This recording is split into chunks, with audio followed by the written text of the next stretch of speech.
I think कुछ लोग ऐसे होंगे जिनमें बहुत पोटेंशियल होगा, जो अपनी लाइफ में बहुत कुछ कर सकते हैं, उनमें टैलेंट भी है, इंटेलिजेंट भी हैं और बहुत कुछ कर सकते थे बट कर नहीं पाए बिकॉज़ ऑफ फियर, या कोई इनर्शिया लगा लो, तैयारी शुरू करने में ही प्रॉब्लम होना, या अगर तैयारी शुरू कर दी तो बीच में रुक जाना, है ना कोई डर उनके ऊपर हावी हो जाता है।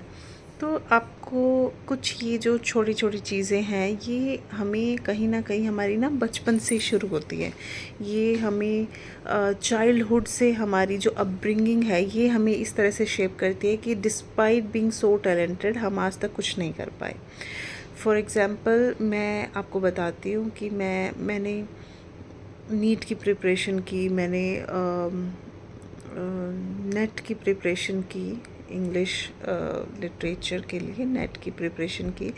मैंने काफ़ी चीज़ों की प्रिपरेशन की एंड डीप डाउन मुझे पता है कि मैं कर सकती हूँ, बट वो डर मेरे ऊपर कहीं ना कहीं हावी हो जाता है। वो मुझे पहले नहीं पता था कि ये क्यों होता है। मुझे 8th क्लास में भी जब भी मेरा कोई एग्ज़ाम होता था, मैं 8th क्लास में थी और तब भी मुझे अब ये चीज़ें समझ में आती है कि मुझे एकदम बहुत ज़्यादा घबराहट हो जाती थी। मैं एकदम मुझे ऊपर नीचे सांस आने लग जाते थे। बच्चे जैसे टीचर्स को बुला के लाते थे कि मैम ये वर्षा की तबीयत ख़राब हो रही है, तो टीचर्स को लगता था बहाने मार रही होगी, तो वो बोलते थे कि कहीं तैयारी नहीं की क्या, बहाने मार रहे हो क्या, या मतलब क्या करना चाह रहे हो। तो मैं समझा ही नहीं पाती थी। 8th क्लास में आपको नहीं पता होता कि ये क्या हो रहा है, क्या एंग्जाइटी है। एक्चुअली क्या था कि मेरे पापा ने हमारे अंदर एक ना हवा क्रिएट कर रखा था एग्ज़ाम को लेके, कि पढ़ो पढ़ो पढ़ो पढ़ो, और मतलब डांटना मारना, 4 बजे उठा देना। वो एक इतना पैनिक क्रिएट कर रखा था कि मैं कभी भी एग्ज़ाम में परफॉर्म ही नहीं कर पाती थी। फिर मैंने जैसे मुझे ये अवेयरनेस ही नहीं थी, फिर मैंने नेट की प्रिपरेशन की, मैं अकेली दिल्ली गई। वहाँ भी यही हुआ कि मैंने टाइम टेबल बनाया, मैं अपने पेरेंट्स को कन्विंस किया कि अब की बार तो मैं कर ही दूँगी ये सब। मुझे धीरे धीरे वॉमिटिंग होने लगी।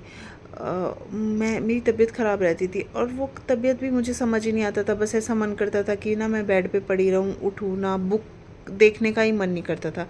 शुरुआत में हमेशा बहुत पैशन से करती थी और फिर धीरे धीरे धीरे धीरे मेरा वो कुछ करने का ही मन नहीं करता था। फिर मैंने यूपीएससी की सोची प्रिपेयर करने की कि नहीं मेरे को कुछ करना है। अंदर से मेरे को हमेशा रहता था नहीं मुझे कुछ करना है, मुझे कुछ करना है, मुझे बैठना नहीं है। मैं यूपीएससी की प्रिपरेशन करने गई अपने घर पे, 6 महीने के लिए मैं गई। और वहाँ पे अब मुझे पता है कि एक्सपेक्टेशंस बहुत ज़्यादा इन लॉज से मैं कह के गई हूँ कि मैं करके आऊँगी, मैं अपने घर रहूँगी। और घर पे भी शुरुआत में कुछ दिन मैंने बहुत अच्छे से पढ़ाई की, सब किया। फिर वही इंसोम्निया, 10-10 दिन मुझे रात को नींद नहीं आती थी, नींद नहीं आती थी तो दिन में मुझे पूरा दिन मेरा ख़राब। तो मुझे मतलब मेरे को हर टाइम दिमाग में ऐसे रहता था कि कुछ ना कुछ वो ये कह रहा है, वो ये कह रहा है, वो ये बोलेगा, वो ये बोलेगा। वो मेरा एक पीक मोमेंट था। और मेरा छोटा बच्चा भी था, कहीं ना कहीं उस पर भी इरिटेशन निकलती थी। वो मेरा पीक मोमेंट था जब मुझे समझ में आया कि आई नीड हेल्प। तो मैंने फिर थेरेपी लेने की सोची। अभी मुझे काफ़ी उससे हेल्प है, रिलैक्स है। ऐसा नहीं है कि मुझे वो चीज़ें फिर से मेरे नहीं आती, बट इतनी सीवियर नहीं होती।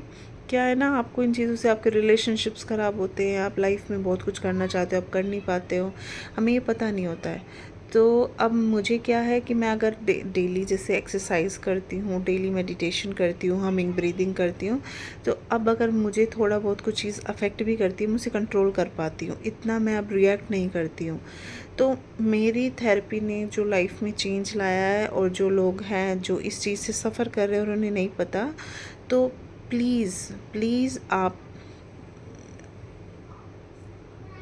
हेल्प लीजिए।